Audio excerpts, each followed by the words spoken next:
The vibration rattled my teeth before the sound even hit us, a deep chest-thumping roar that tore the air apart. 2 F-22 Raptors screamed overhead, banking so hard I could clearly see the pilot's helmet through the canopy, their landing gear deploying like talons reaching for prey. The wind from their wake hit the tarmac like a physical blow, knocking the crystal champagne flute right out of my uncle's hand and sending it shattering across the asphalt. My Uncle Richard, usually so composed in his Italian loafers and tailored linen suit, looked like he was about to faint right there on the runway. He was pale, sweating profusely, his eyes darting frantically between the screaming fighter jets and the convoy of black armored SUVs swarming his precious Gulfstream. I, on the other hand, just checked my watch. 14 hours exactly, right on schedule. A voice boomed over a military-grade loudspeaker, cutting through the turbine whine like a knife. Unidentified civilian craft, you are in proximity to a Tier 1 asset. Power down immediately, or you will be engaged. My Uncle Richard thought he owned the sky because he bought a plane. He didn't know that for the last decade, I've been the one guarding it. To understand how we ended up with a tactical team pointing automatic rifles at a family birthday party, you have to go back 3 days. We were gathered at the sprawling estate of my Uncle Richard, a venture capitalist, who believed your human value was directly correlated to your net assets. He was holding court in the sunken living room, announcing his birthday trip to a private island like he was bestowing a royal decree upon his grateful subjects. I tried to be polite. I really tried to give him an out without breaking protocol. I really can't, Richard, I said, keeping my voice low to avoid a scene. I have work restrictions right now. Specific travel protocols I have to follow.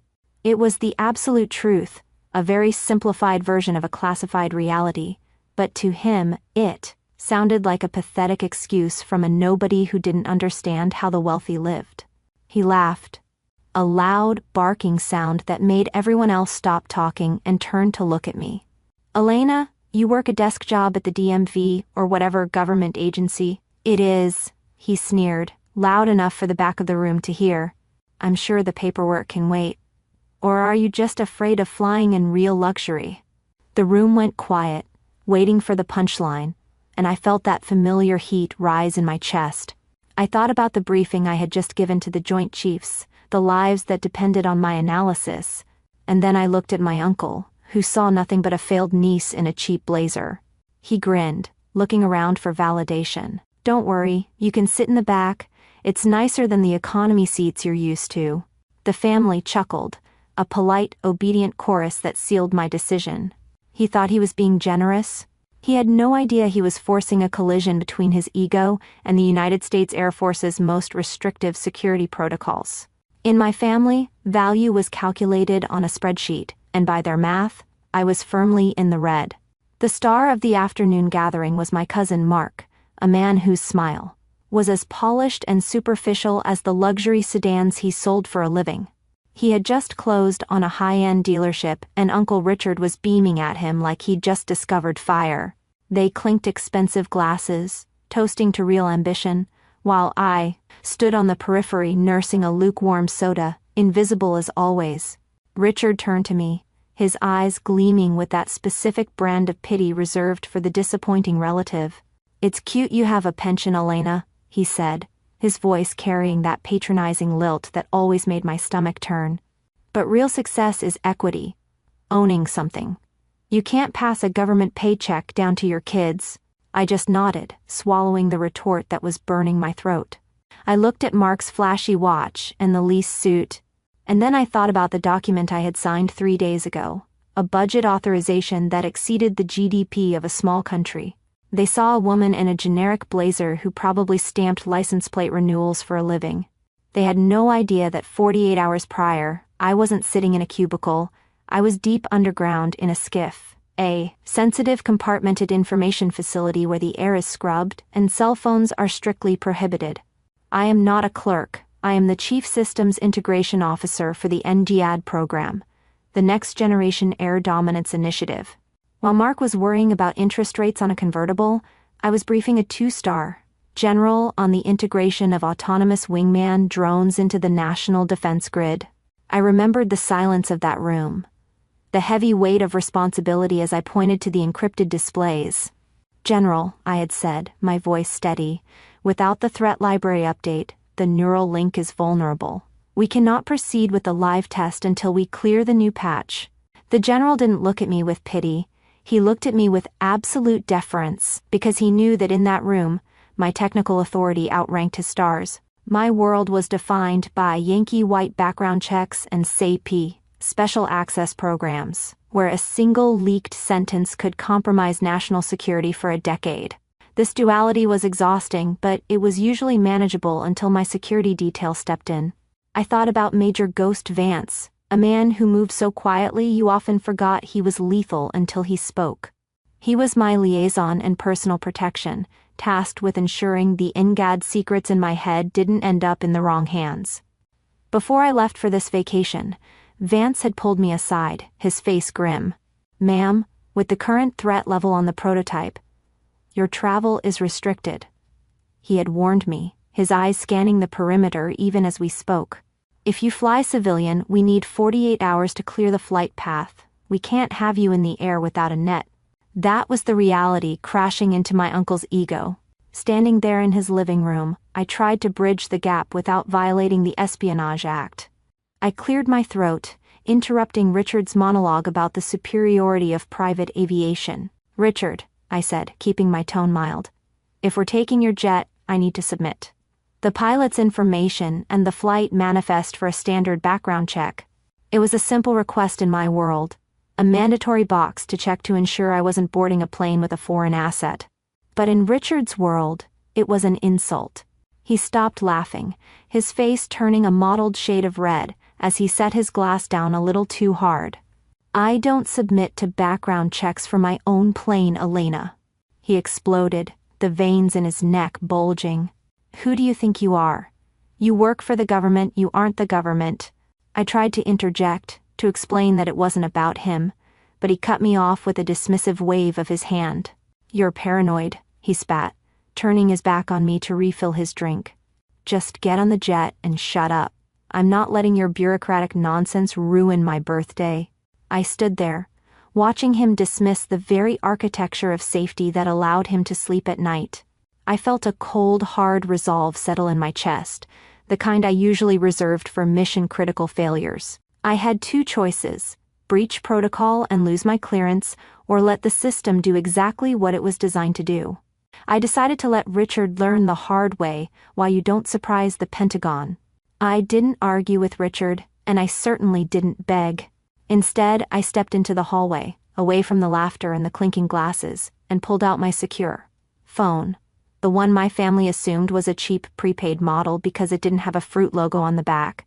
I opened the DoD travel app, keyed in my uncle's tail number, and selected non-secure civilian transport. The screen immediately flashed a violent pulsing red, warning, asset exposure high. I stared at the warning for a heartbeat, feeling a cold, dark satisfaction settle in my chest. I didn't cancel the trip. I simply typed in the override code, familial obligation, requesting overwatch. When we arrived at the private hangar the next morning, the contrast between my two lives was almost comical. My family looked like a catalog for high-end resort wear, linen suits, silk scarves, and designer sunglasses that cost more than my first car. I was dressed in practical travel gear, blending into the background like I always did. They saw a poor relation trying not to embarrass them. I saw a variable entering a hostile environment. Richard was in his element, practically vibrating with ego as he ushered us toward the jet. He introduced his private pilot, Captain Lewis, a man with a jawline he clearly admired in the mirror, and a dismissive smirk he aimed directly at me.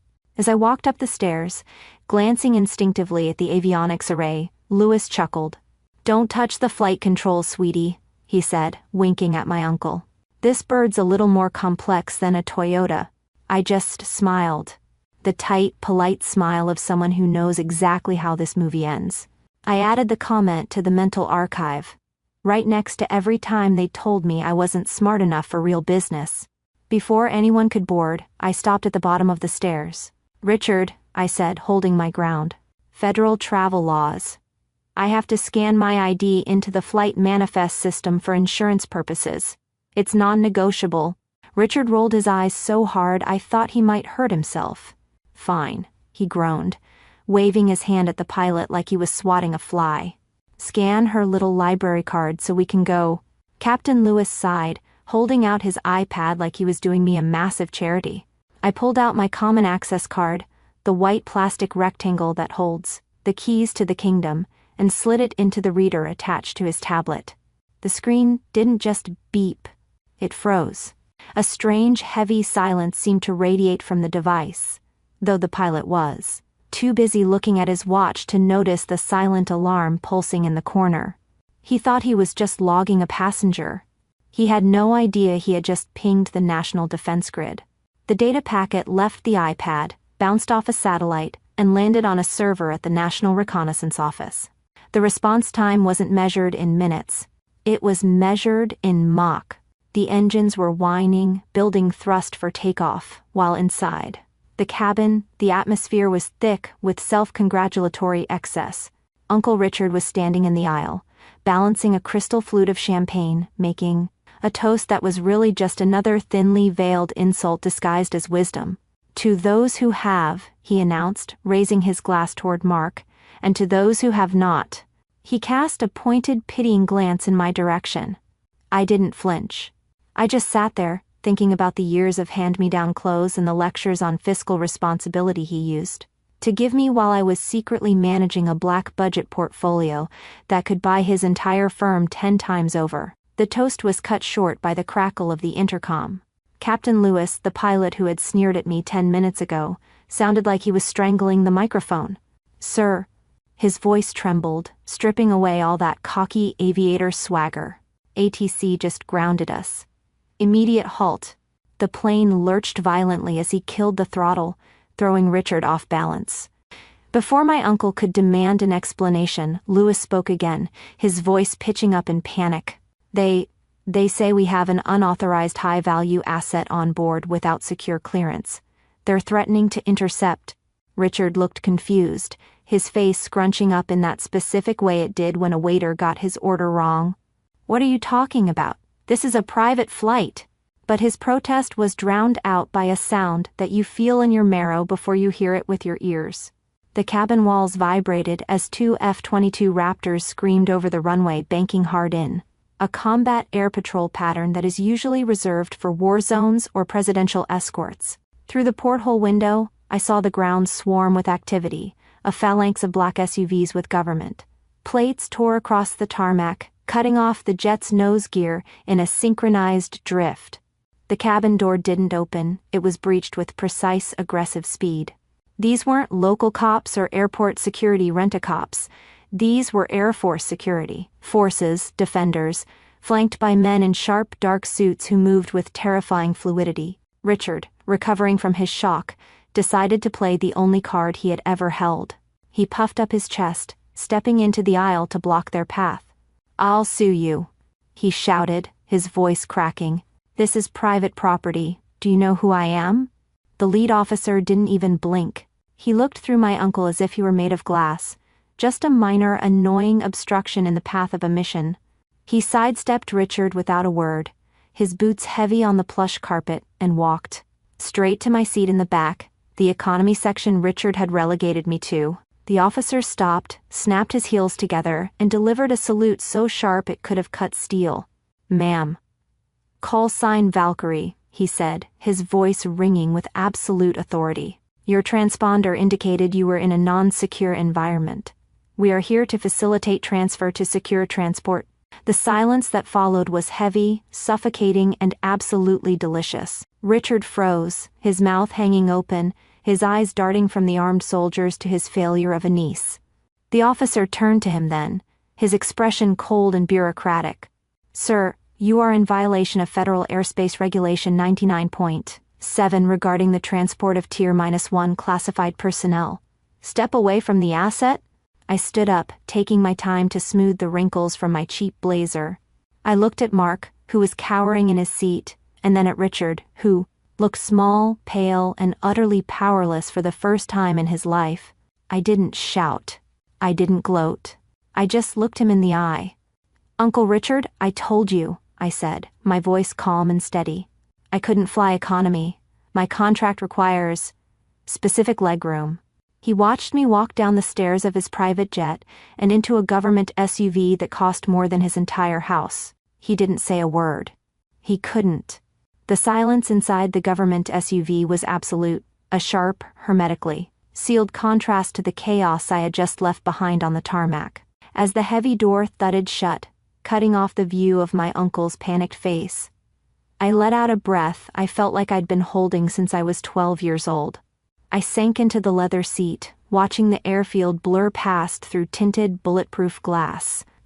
And for the first time in years, I didn't feel like the poor relation or the black sheep. I felt like a weapon that had finally been unholstered.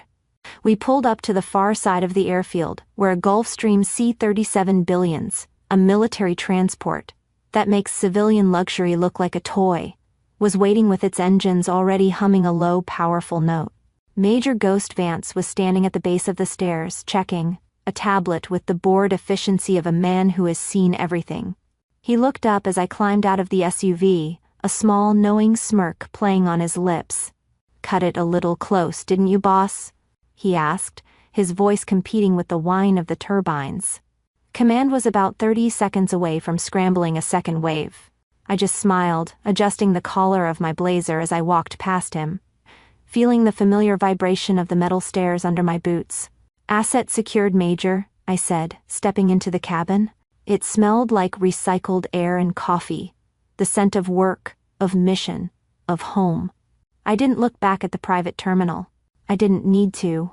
I knew exactly what was happening, and the satisfaction was a cold, quiet thing settling in my chest. As we banked hard into the ascent, I looked out the porthole window one last time. From 2,000 feet, my Uncle Richard's massive ego looked incredibly small. I could see the flashing lights of the federal vehicles surrounding his jet like sharks circling a wounded whale. He was currently being introduced to the reality of the Federal Aviation Administration and the FBI, organizations that do not care about your net worth, your summer home, or who you play golf with. I imagined the conversation happening down there. The FAA inspectors were likely already pulling the pilot's logbooks, initiating a ramp check. That would turn into a forensic audit of every flight hour Captain Lewis had ever recorded. The FBI agents would be asking Richard why he attempted to transport a SAP-cleared individual without a filed flight plan, a violation that triggers automatic inclusion on several very inconvenient watch lists. His birthday vacation wasn't just canceled, it was incinerated. His plane, the symbol of his freedom and status, was now a flagged asset, grounded, indefinitely pending a full security sweep that would take months to complete. By the time we reached cruising altitude, I had already opened my secure laptop. The family drama felt miles away, irrelevant against the backdrop of the threat analysis scrolling across my screen. But the silence that followed in the days to come was deafening. The family group chat, usually a ceaseless stream of Richard's humble brags and photos of expensive dinners, went completely dead. There were no jokes about my job, no snide comments about my economy lifestyle. They had seen the F-22 seconds. They had seen the salutes. They had realized, in a terrifying instant, that the hierarchy they had built their lives around was a lie. It took a full week for the notification to come. I was in the hangar, standing on the gantry above the prototype, running a final diagnostic on the optical sensor array. My phone buzzed in my pocket, a single, hesitant vibration. I pulled it out and saw Richard's name. It wasn't a phone call, he didn't have the courage for that. It was a text message, long and clearly drafted by a lawyer, stripped of all the arrogance he usually wore like cologne. "Elena," it read, "I hope you got back safely. There seems to be a misunderstanding with the FAA regarding the tail number on the Gulfstream. My legal team says there is a Tier 1 security hold on the asset. They suggested you might be able to clarify the situation. We would appreciate your help clearing the flag." I stared at the screen, and the internal ledger I had kept for 20 years flipped open in my mind.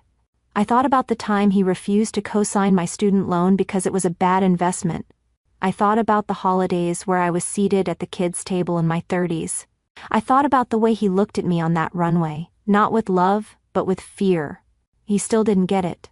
He thought this was a favor he could trade for, a string he could pull. He didn't understand that some doors, once locked by the mechanism of the state, do not open just because you ask nicely. I didn't feel angry anymore. I didn't even feel vindicated. I just felt busy.